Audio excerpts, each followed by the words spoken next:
TRS party ఆడవాళ్ల పైన, అది గ్రామీణ మహిళలు, బస్సులలో ఎక్కే మహిళలు క్యాబరెట్ డాన్సులు చేసుకోండి, రికార్డ్ డాన్సులు చేసుకోండి అన్నటువంటి దుర్మార్గులు మరి మొన్నటికి మొన్న నాకు సోదరుడు, నేను రాఖీ కట్టే సోదరుడు పొన్నమన్న, మరి అదే విధంగా ఇంకో మా రాజ్ ఠాకూర్ ఎమ్మెల్యే గారు అత్యంత పవిత్రమైనటువంటి అసెంబ్లీలో మేము కూర్చున్న ఫోటోలను కూడా మార్పింగ్ చేసి అత్యంత దుర్మార్గంగా వివరించారు. నిన్న మా జిల్లా సోదరిమణి కొండ సురేఖ మంత్రి గారు అక్కడ ఒక ఎంపీ గారు మెడలో ఆమెకు దండేసిండు, కండువ చేనేత నూలు దండేసిండు. దాన్ని షాదీ కళ్యాణం లక్ష్యం పంచిర్రు అని ఇట్లా అట్లని ఒక సెటైర్లు. ఎంత దారుణం అంటే ఆడవాళ్లంగా రాజకీయాలలో ఉండాలా వద్దా, అసలు ఏం చేస్తే కరెక్ట్, ఏం చేయకుంటే మా పని మేము చేసుకున్నాం, మమ్మల్ని వెంటబడి వేధిస్తోంది బీఆర్ఎస్ పార్టీ. అరే మీ ఇళ్లలో ఆడకూతురు లేరా? ఇంత దుర్మార్గంగానా? నిన్న మొన్న కూడా సీఎం కుటుంబాన్ని, వాళ్ళ పిల్లలను అట్లా వేధిస్తా ఉన్నారు. అంటే వీళ్ళు మనుషులు కాదా? అసలు ఏం నేర్చుకున్నారు టీఆర్ఎస్ పార్టీ నాయకులు? బీఆర్ఎస్ పార్టీ బికారుల నాయకులారా, మీరు ఏం నేర్చుకున్నారని నేను అడుగుతా ఉన్నా. ప్రతి దాంట్లో మార్పింగ్ చేయడం లేదా సెటైర్లు చేయడం అత్యంత అవమానకరంగా ఆడవాళ్ల మీద. మీ ఇంట్లో ఏం చేసిరో దేశానికి అంతా తెలుసు, కానీ అయినా కూడా మేము ఆడకూతురుగా మేము మాట్లాడలే ఆ సబ్జెక్టులు. ఈ రోజు మరి మొన్నటికి మొన్న ఒక ఎమ్మెల్యే ఇగో గాజులు వేసుకొని అంటారు, గాజులు వేసుకున్న వాళ్ళందరూ ఇక్కడ పనికిరాట, వీళ్ళందరూ మరి ఎన్నో పనులు చేస్తున్నారు, అద్భుతాలు సృష్టిస్తున్నారు, ఈ దేశాన్ని ఏలినరు, ఇవాళ ప్రపంచాన్ని ఏలుతున్నారు. కానీ ఆడవాళ్ళంటే ఇంత చులకన భావం, ఇంత దురహంకారం అటువంటి భావము, అదే విధంగా యాక్టివ్ గా పనిచేసేటువంటి మహిళా మంత్రుల మీద, మహిళల మీద, గ్రామీణ మహిళల మీద.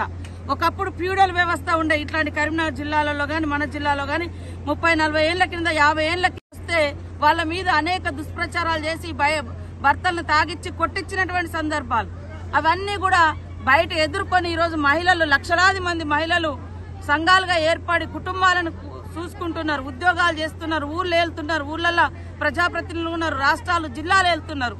కానీ బీఆర్ఎస్ లో ఉన్నటువంటి దుర్మార్గమైనటువంటి ఫ్యూడల్ భావజాలం మాత్రం ఆడోళ్లను, ఆడ కూతుళ్లను అత్యంత అవమానకరంగా మరి ట్రోల్ చేసి 1000 ఏళ్లు వెనుకకు నెట్టాలి, మళ్లీ దొరతనమే ముందుండాలనేటువంటి దుష్ట సాంప్రదాయాన్ని వాళ్ళు సోషల్ మీడియాల ద్వారా ప్రచారం చేస్తారు.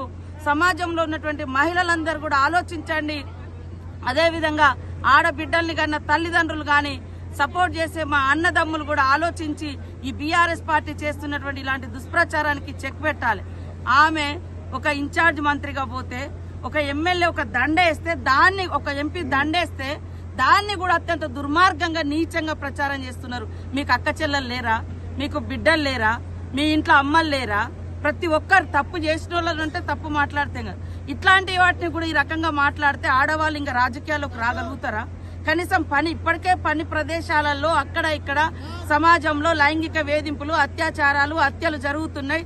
దాన్ని అరికట్టాలని మనం మాట్లాడుతూ ఇవాళ ముందుకొచ్చేటువంటి మహిళల మీద ఈ రకంగా ట్రోల్ చేసి అవమానించి కుటుంబాల మధ్య చిచ్చులు పెట్టేటువంటి దుర్మార్గులారా, బీఆర్ఎస్ పార్టీ నాయకులారా, బుద్ధి తెచ్చుకోండి.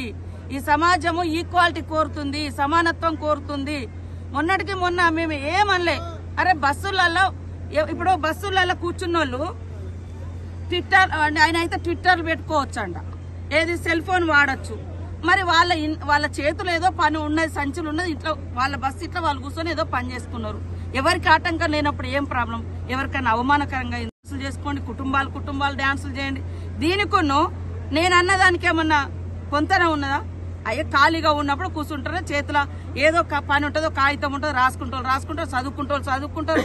మరి ల్యాప్టాప్ ఓపెన్ చేస్తారు. ఆడ కూతుర్లు ఉద్యోగాలు చేసి కూరగాయలు కొనుక్కొని పోయేటప్పుడు ఏంటన్నా అరే వాళ్ళ ఒళ్ళో పెట్టుకొని ఒలుసుకుంటారు కావచ్చు. దాన్ని కూడా ట్రోల్ చేశారని మేము మాట్లాడితే క్యాబరెట్ డాన్సులతోటి, రికార్డుల డాన్సులతోటి పోల్చింది.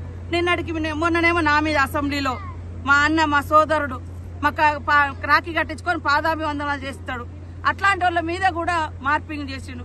ఇవాళ కొండ సురేఖ మీద అసలు మొన్న మేయర్ మా విజయలక్ష్మి, గద్వాల విజయలక్ష్మి మేయర్ మీద అరే ఎక్కడికన్నా పోతే ఇట్లా నెట్టుకుంటారు కావచ్చు, షేకాండ్ ఇచ్చుకుంటారు కావచ్చు, మాట్లాడుకుంటారు కావచ్చు. ఇంత దుర్మార్గమా? అసలు ఎటుపోతుంది ఈ సమాజం? ఈ బీఆర్ఎస్ పార్టీ ఎటు తీసుకుపోతుంది? 1000 ఏళ్ళు వెనుక పోవాలన్నా ఆడవాళ్ళు ఇంకా బయటికి రావద్దా? పని చేసుకోకూడదా? రాజకీయాలు చేయకూడదా? ఉద్యోగాలు చేయకూడదా? ఊళ్ళు లేలకూడదా? సర్పంచులు, ఎంపీటీసీలు, ఎంపీపీలు కాకూడదా? మంత్రులు కాకూడదా? తెలియజేయాల్సినటువంటి అవసరం ఉంది. బీఆర్ఎస్ పార్టీ వీటన్నిటికీ క్షమాపణ చెప్పాలని డిమాండ్ చేస్తా ఉంది.